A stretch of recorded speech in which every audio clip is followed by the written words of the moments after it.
Let's talk about what's hot now.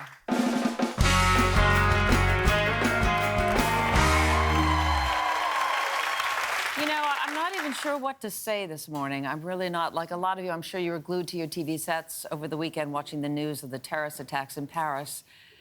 At this moment, we know 129 dead, over 350 wounded, many of them seriously wounded. And I watched this, and I felt this mix of emotions, this incredible sadness, incredible anger, and at a loss to understand it. When you think that this carnage was done by 7 men, one of whom snuck in as a refugee from Syria, where all those people who deserve to be out of that country and the misery they were part of, this person snuck in under the guise of being a refugee, at least one of them, and did this sort of terrorism. I don't know about you all, but I'm having a hard time even comprehending it all. And that's after experiencing 9/11, everything. You think it's going to stop. I feel like it's never going to stop. Well, I mean, all of us are at a loss for words, I think, a little bit. It's hard to communicate what happened. And like you just said, it's like whack-a-mole. Yeah. I mean, something happens, something else is going to happen. It's like you can't, it's never going to end. It's like it just keeps happening and happening. And I remember I was home on Friday having dinner with my girls, and I always have the news on, and the news came on, breaking news, and my daughters are 4 and 2, and I sat there and I let them watch a little bit of what was going on. And I made the decision after a while to turn off the TV, and my daughter asked, why are those bad people? What's going on? And to communicate to a 4-year-old that all you want to do is protect our kids and say this world is not safe, because none of us really feel safe 100% of the time. But to try to communicate that to my daughters, that they are safe and that they will be safe with me, is really hard when I don't feel safe. Yeah. Do you know what I'm saying? Like, sure. Being truthful and honest, like, but I want to protect them. It's hard to... What was the best advice you were given as a parent of young children? Of young children, I read a great Time article, because I immediately said, how do I discuss this with my kids? And they said, for preschool kids, let them know they feel safe. You don't really have to go into detail with everything. You talk to them about being safe in their home. You protect them. They're okay. Older kids, meaning school-age kids, they suggested letting them lead the dialogue.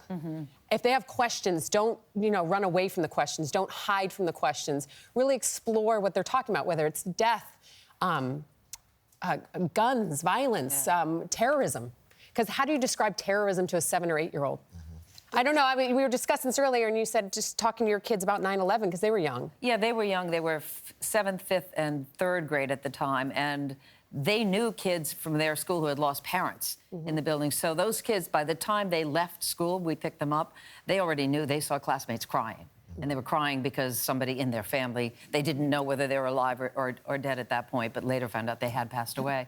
So I couldn't hide it from them, but I sort of gave them what I felt was the right amount of information for them, and it's sort of letting them guide you. Yeah. Kids are smart, and as a parent, you know what your kid can comprehend, because every kid's on a different level. So, I mean, you just assess the situation with the kid and know exactly what they can comprehend. But even as an adult, you had trouble this weekend because your mom was visiting, and... Oh, of course, my mom's visiting. Hi, Mom, she's in the audience tonight. And we, but it didn't really... I didn't want it to affect my weekend. Of course, you're in your brain, you're thinking, okay, there's the exit, but I did everything you probably shouldn't do after, a terror threat, especially to, New York City here. I went to Radio City Music Hall, I went to Wicked, I went to a movie theater, I rode the subway. They didn't win. And that's how I look at it. Look, if it's our time, it's going to be our time. It's not going to change the way I live my life. They're not going to scare me. I love that about the Parisians, too. How they went out. They went out. Even when I believe the mayor of Paris said, please stay inside, they would not stay inside. A lot of people just went out to show that you cannot stop us. You can't stop them. And this is how I felt about it, and I don't know if anybody else kind of had the same reaction. I was horrified and appalled, but then I was so disappointed in myself, because I didn't know, and I'm not a global citizen enough to understand what was really happening in Syria, and I had never really taken a hard look. You hear the headlines on the news, you hear it, on the radio, but I didn't know enough about this conflict, and I was so disappointed that I wasn't aware of how bad the situation is. I wasn't aware of where we lie as a country and the policy that's being made and the decisions that are being made on our behalf. So for me, it was a real aha moment, which was wake up, do the research, get informed, and understand where this is all coming from, because I just didn't know. Yeah. Well, that's the majority. Learn, specifically that you didn't know before.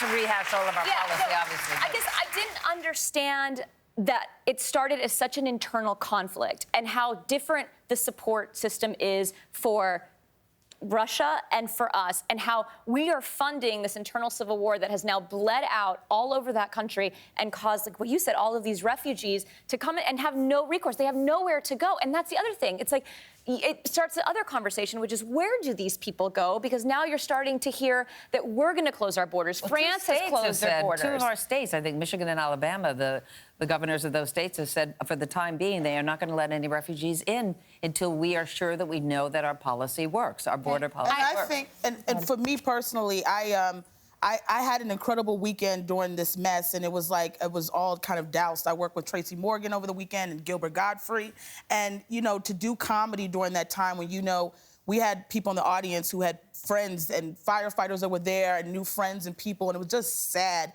And trying to make people laugh was very difficult. And I think during this time for me is like, we see these things and they happen and they're a shock because they're not supposed to happen here. And my heart goes out to all the people that are involved and were victims.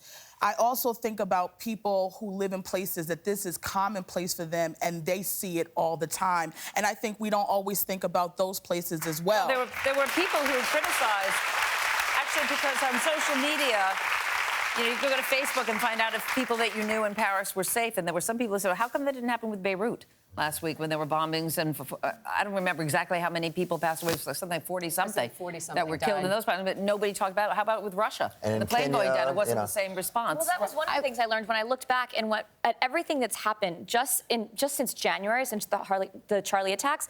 I couldn't believe how many people have died and how and I didn't even know, what does ISIS even want? Like, that was my basic fundamental question. What is it that they want? Acknowledgement. And hate. But they want so much more than that. And that was the lesson for me, is figuring out what's the motive. And it's still unclear. It's still so unclear to me. I just have so many questions. Yeah, but we can't fault the majority of everyone that is really, looking at France right now, because we need to be more globally aware of what's going on, and we just aren't.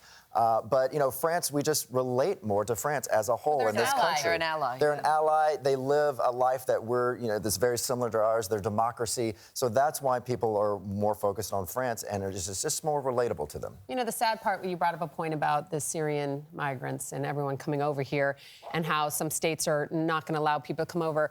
One bad apple doesn't make a bunch, and it's hard. I can understand, true, but I can by the same understand being on token, lockdown right now, heightened sensitivity.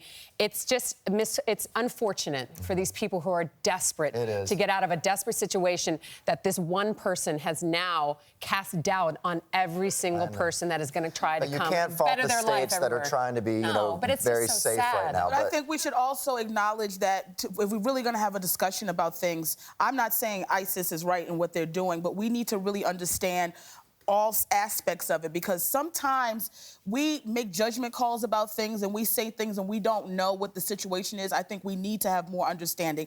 And I do understand that people are very concerned about Paris. I was also very concerned about Kenya as well. So we can't acknowledge that people are not going to have something that if they look at it and say, oh, that could have been me, that they're going to relate to that as well. But there's no justification No, for taking it as lives, and that's what happened. No, yeah. But you're right. We do have to understand the position, for sure. I want to move on from this. This Thursday, a judge in Chicago will decide whether to make public a video showing Chicago police shooting a black teenager 16 times, at least 8 times in the back. The incident occurred last October 2014. It is still under investigation. The young man's name is Laquan McDonald. He was carrying a knife, allegedly acting erratically, refusing orders to drop the knife. According to police, they shot him after he lunged at them. But the video, some say who've seen it, shows something quite different. The family of the slain teen, interesting enough, does not want the video made public because they won a $5 million settlement in April with the agreement not to release the video. But it probably, at the end of the day, will be released. What do you think? If you knew that this video, and the lawyer for the family says it will cause such chaos in Chicago if it is released, because it is horrific, should it be released? This is such a, I can see both sides of this right here, but yeah, if they think the video is going to incite unrest and riots, then I say, don't release this video right now. We can imagine what that video is. We know, if a kid's shot, 16 times? Right. That's a lot. This is going to court. Hopefully they'll have their fair day, and this cop is obviously going to go down.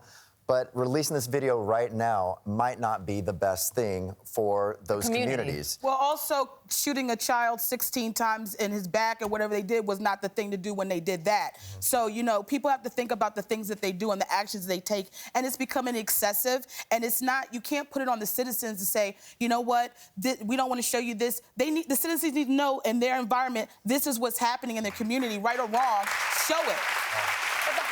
But can we talk about? I mean, we're talking about it right now, and I think you get things done with. You just look at the college Mizzou. You know, they got a peaceful protest, and they got something done.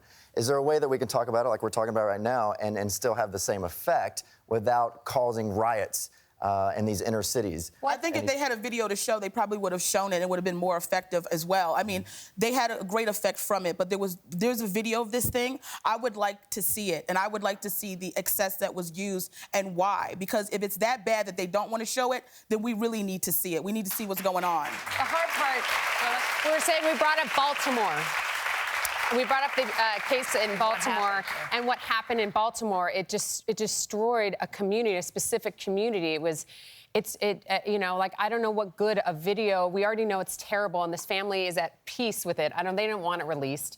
So it's going to promote more violence. My heart aches for this Chicago, because I just think it's just going to incite something. And torn down the very community that was saying this is what happens to us when we're brutalized, and that was community that was torn down. So who wants to see that in Chicago? I don't want to see innocent people. And I said again earlier, I said we're fortunate that we don't live in that type of environment, but there are people that live in that type of environment, and they do what they do, and that's how they respond. Blessed that we don't have to be in that. Blessed that we don't have children that are being shot and being murdered and killed. And I'm so tired of it. And every day, you know, and I don't get to debate it, because these are black kids I see dying on the streets, you know, and people want to justify, oh, well, they did this, they did that. And there's innocent lives still being lost, and we still trying to debate why people are getting killed. It's like, it's enough, you know? Well, there's no justification from what I can tell, although it's under investigation. And the truth is, from what they're saying, this tape will be released, so we'll all have a chance to see it, whether we like it or not.